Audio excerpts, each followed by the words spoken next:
The market for fully electric cars is under pressure. And that might even be an understatement, but one thing stands out. The affordable electric car is on the rise, and maybe affordable isn't the right word, because then it can't really look into your wallet. Maybe accessible electric transport is a better description. Speaking of that, there are already several examples of it. Think of the Citroën EC3, the Dongfeng Box, the Leapmotor TO3, the Dacia Spring Electric, and of course the Fiat Grande Panda. But now, an affordable, electric or accessible electric car is also coming to the market from South Korea. The Hyundai INSTER, and in this video, I'm going to tell you everything you need to know about this Benjamin EV from Hyundai. Here we go!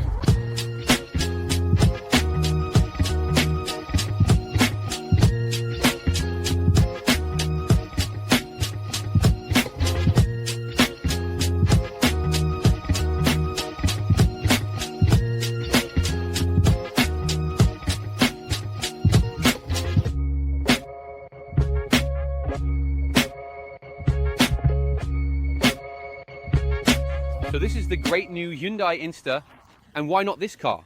Ioniq is called, like the Ioniq 5, Ioniq Q6, Ioniq 9, and there is a good reason for that. Because this INSTER is not on the so-called eGMP platform, which is suitable for 800-volt technology. On the other hand, this car does resemble the other Ioniq models in terms of design. It also has that striking pixel lighting. By the way, I'm not going to cover the complete design of this car because we've already done that. This car was previously in a photo studio. Then we expanded on it, walked around it. Do you want to watch the video again? Just take a look at our YouTube channel. Just search for Hyundai INSTER and you'll find that video right away. But what does this INSTER actually have to offer? Well, underneath this car is a Hyundai Casper, and we don't know that model. That car is indeed sold in the Asian market with a gasoline engine and electric drivetrain. But this INSTER is a bit larger to accommodate a battery pack, of course. And speaking of that, there are two different battery pack options to choose from. The base version has a 42 kilowatt battery with a range of 327 kilometers according to the WLTP test standard. If you want more range, then you should go for the long-range battery. It has a capacity of 49 kilowatt, and with that you can cover about 370 kilometers on a full charge according to the WLTP test standard. Power. By the way, there is a difference in performance between those two battery packs because the 42 kilowatt has an electric motor with 97 horsepower, and the variant with 49 kilowatts has an electric motor with a power output of 115 horsepower. The torque is the same for both electric motors, by the way, namely 47 Nm. This is, by the way, a 370 kilo version, so a variant with 49 kilowatt, and this is also the absolute top version, with a price tag that includes some options, including this nice color.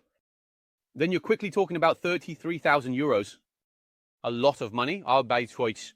But at least we know that the base version of this Hyundai INSTER, the e-motion, starts in the Netherlands at 24,295 euros, combined with that 42 kilowatts of battery.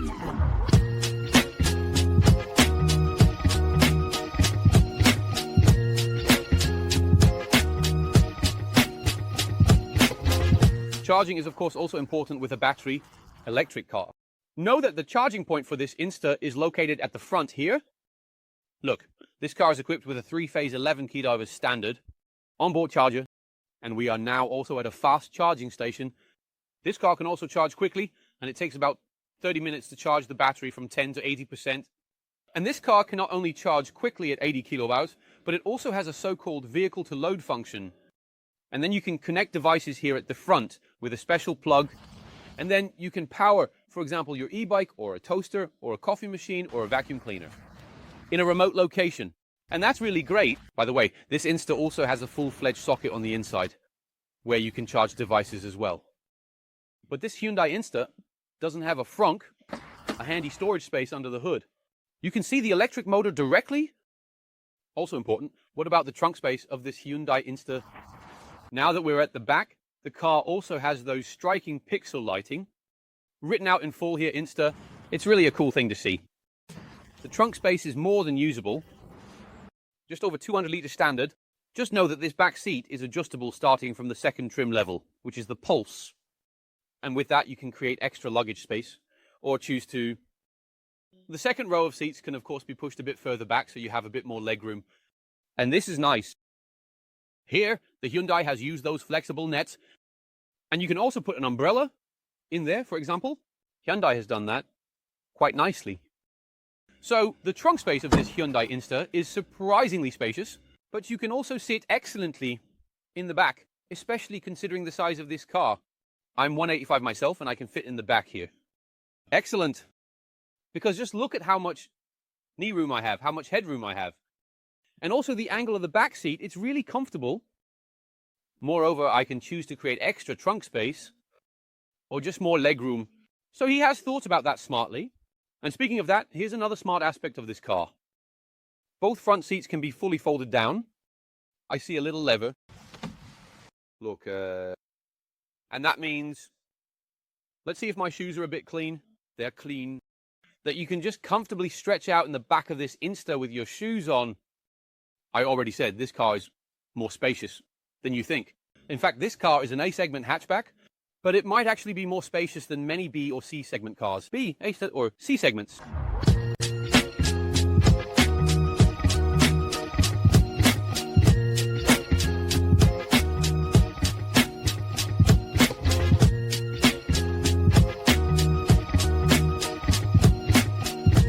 All right, and there's just one more thing.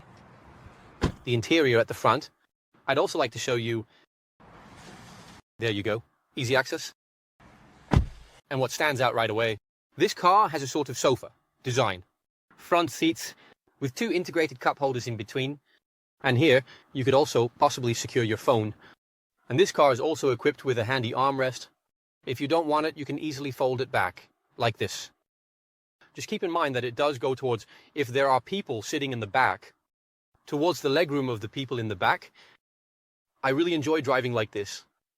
Overall, the seating position in this car is really well done.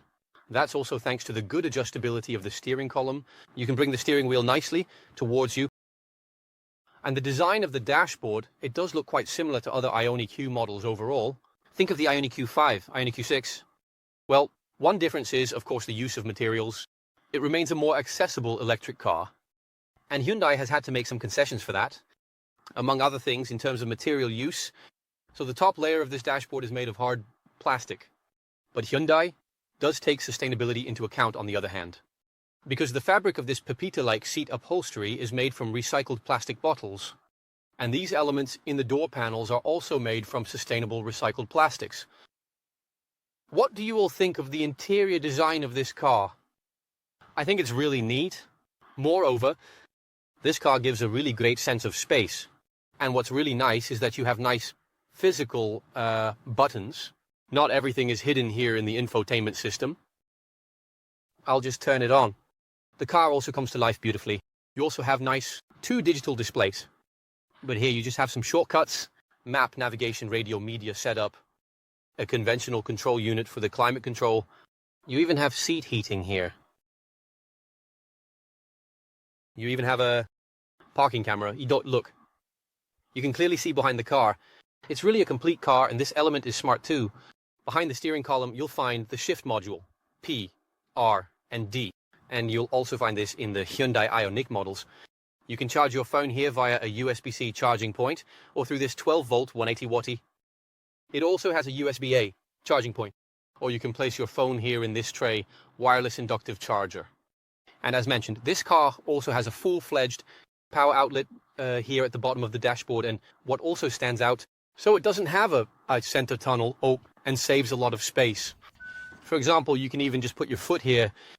So it's really a very spacious and especially smartly designed electric car.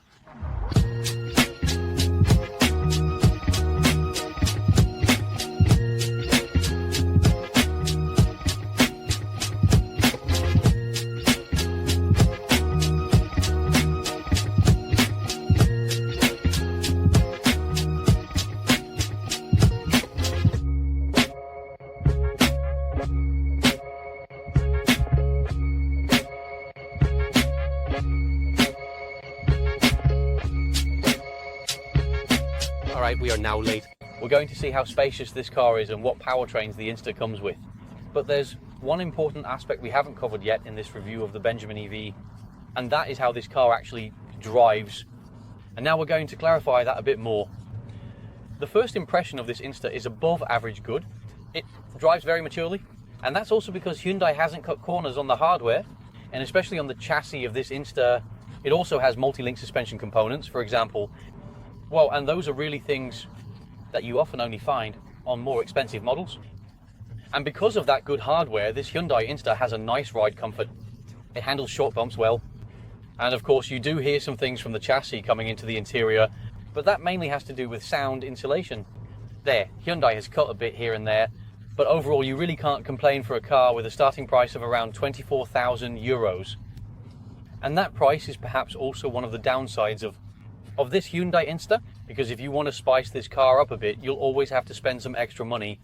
For example, it's a shame that this Hyundai Insta doesn't come with a heat pump, at least not as standard. You always have to pay extra for it unless you go for the absolute top model. And that heat pump is part of a winter package. It costs about €995, and then your car will have a heat pump, and it's now the middle of winter. Outside it is about 382 degrees Celsius above zero. And of course, you want to get the maximum range out of the battery pack, depending on the variant, 42 kilowatt or 49 kilowatts. And that's very possible with a heat pump. So our advice is always order that as an option. And if you're already going for the absolute top version and you're paying more than 30,000 euros, then that's included as standard, but not with the cheaper versions of this Hyundai Insta. But we can't complain, because as mentioned, a 3-phase 11 kilovolts onboard charger is standard, and even a 1025-inch multimedia system is standard in this Hyundai Insta. It's just really a very complete car to be on the road in, with a very nice steering feel, and also a very strong sense of space. We just mentioned it a little while ago, of course, when we were discussing the interior, but this car doesn't feel compact at all. It is compact, but it really doesn't feel that way. And of course, you can also influence the character of this car. Here on the steering wheel, for example, you have a drive mode button, and with that you can choose from Eco, Normal, your Sport, Yacht or Snow. And the Hyundai immediately shows what impact that has on the range. For example, we still have 73% battery charge left. Well, in normal mode, we have still 221 kilometers of driving range left. In sport mode, that's 214. But if we switch to Eco, suddenly the range shows 227 kilometers. And how many kilometers do you actually get in practice? Well, this 49 kilowatt battery has, as mentioned, a range of 370 kilometers. Well, in practice, you should take off about 30% from that, especially in winter, maybe even a bit more. But I dare say that in the summer, you should definitely be able to get more than 300 kilometer on a full charge, and that's definitely not a bad score, especially considering this segment. And you not only have an influence on the character of this car, but this car also has paddle shifters behind the steering wheel. Those are of course not paddle shifters, but with those paddles you can determine how much regeneration you have in this car. In other words, the regenerative braking power. By pulling the left paddle to the left, you can go all the way to I-pedal mode, the I-pedal. And then if I let off the gas now, look, then it also starts to brake very strongly with the electric motor, and it just drives really well. Nice. I'll just see if it comes to a complete stop. Visten. Yes, indeed, very nice. Completely comes to a stop. One pedal driving is excellent in this Hyundai Insta. Possible, if you don't want that, you can use the right paddle again. You can set it back to level 1, level 2, or just level 0 if you don't want to deal with it at all.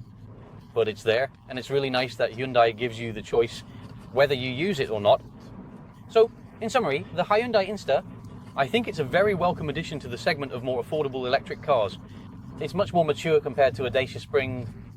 You also have a Citroën EC3, which might be just a bit bigger and roomier, but this car feels more complete and, in my opinion, has a better built interior, with also much better warranty conditions because Hyundai has that well sorted out.